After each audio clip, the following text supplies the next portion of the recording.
Olá, eu sou o professor Tiago Falcão e estou aqui para conversarmos hoje a respeito de um assunto que é muito recorrente na língua portuguesa, que se chama linguagem formal e linguagem informal. Tudo que a gente fala e faz na vida é um pouco norteado por isso, o que é formal e o que é informal. Então, a língua também, ela pode ser formal e informal. Como é que isso acontece e por que isso acontece? É muito fácil da gente observar que a maneira que a gente fala, por exemplo, na igreja, não é a mesma maneira que a gente fala com os nossos amigos. A maneira que a gente fala numa entrevista de trabalho não é a mesma maneira que a gente vai falar com os nossos pais, por exemplo. Para cada situação, a gente encontra uma maneira de falar diferente. E isso acontece também na escrita. Se a gente vai escrever um bilhete para alguém, a maneira que a gente vai escrever ali é de um jeito. Mas se for solicitado em alguma seleção ou em alguma redação, para o Enem ou para qualquer outra seleção que você esteja fazendo, vai ser necessário que você escreva de uma forma diferente. Um bom exemplo da vida é o seguinte: se a gente for para um casamento, por exemplo, a gente poderia usar uma roupa terno, né? O normal seria isso. Mas, por exemplo, se eu fosse para a praia, essa roupa seria adequada? Eu acho que não.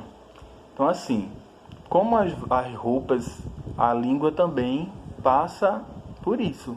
Então, a gente não pode usar a mesma linguagem. Um exemplo, eu falar com meu amigo: e aí, meu irmão? Beleza? Como é que tu tá? E aí, tudo massa? Isso é um exemplo de linguagem informal. Se eu for para uma entrevista de emprego, eu não posso usar essa linguagem. Eu não posso me direcionar às pessoas que estão ali dessa forma, dessa maneira. E aí, já que a gente percebeu a diferença dessa linguagem formal e dessa linguagem informal, a gente tem que pensar numa outra coisa agora.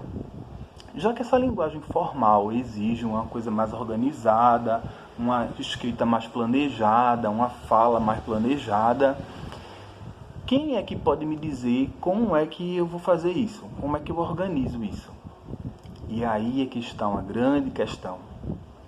Um exemplo é o seguinte: cada série que a gente vai avançando na vida, a gente vai ganhando um livro, né? Isso aqui é um livro do sexto ano. No sexto ano a gente recebe um livro.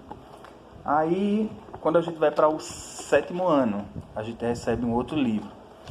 De português, isso, falando especificamente de português. Então, cada livro de cada ano tem um pouquinho de regras e orientações de como a gente deve escrever algumas coisas. Então isso tem alguma organização. Tem alguém que pede para que isso seja dessa maneira. E aí vem um outro livro que é extremamente importante, que é como se reunisse todos os livros que a gente estudou desde o comecinho até o nono ano. É como se juntasse todos os livros e surgisse um livro que a gente chama de gramática. Esse livro aqui de gramática é a reunião de vários livros que a gente estudou ao longo de várias séries. Então, a gramática é um livro que tem por finalidade nos colocar algumas regras de como a gente deve escrever. E isso é importante na vida em sociedade, na maneira como a gente vai vivendo a nossa vida. E a gente vai ser exigido cada vez mais que essa escrita seja uma escrita formal, uma linguagem formal, uma linguagem com regras. Esse livro começou a ser pensado há muito tempo atrás, lá na Grécia, onde surgiu as primeiras gramáticas, que é essa forma de organização de regras, né, de como a gente deve escrever. Agora, não existe apenas um tipo de gramática, que é esse livro. Existem outros tipos de gramática, mas a gente vai conversar um pouquinho mais a respeito disso nas próximas aulas, nos próximos vídeos que eu vou disponibilizar aqui no canal. Então, se você gostou do vídeo, não esquece de compartilhar e dar um like. Até a próxima!